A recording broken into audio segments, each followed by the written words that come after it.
Ken Gashuhi, KTN.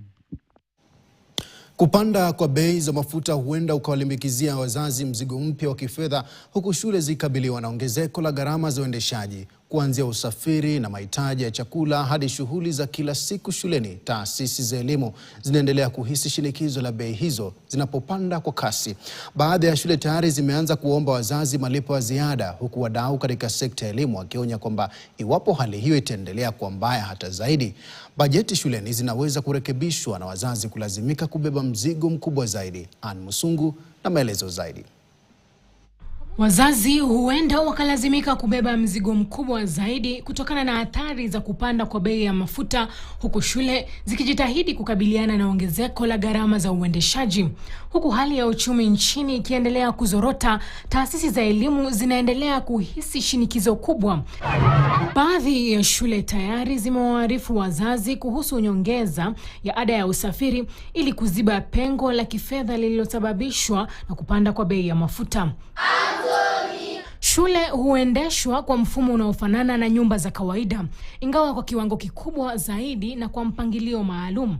Mwanzoni mwa kila muhula, wasimamizi huandaa bajeti za matumizi ya usafiri, chakula, huduma muhimu na shughuli za masomo. Hata hivyo, ongezeko la bei ya mafuta limevuruga mipango hiyo. Kupanda kwa bei ya mafuta kunatarajiwa kuathiri shule moja kwa moja, hasa kupitia gharama za kuendesha magari ya shule. Wafanyabiashara na wasambazaji wa bidhaa ambao pia wameathiriwa na ongezeko la bei ya mafuta tayari wameanza kupandisha gharama za bidhaa muhimu. Vyakula na mahitaji mengine yanayotumika shuleni sasa vinauzwa kwa bei ya juu zaidi.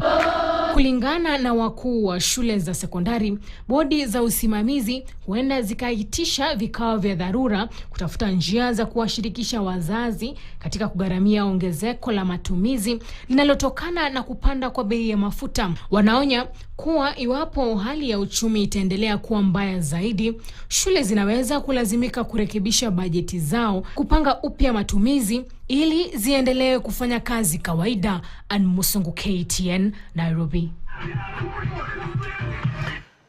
Na mtazamaji, kwa taarifa yote niruhusu nipate pumziko fupi. Nikirejea nitakuwa na taarifa zaidi. Usiende mbali.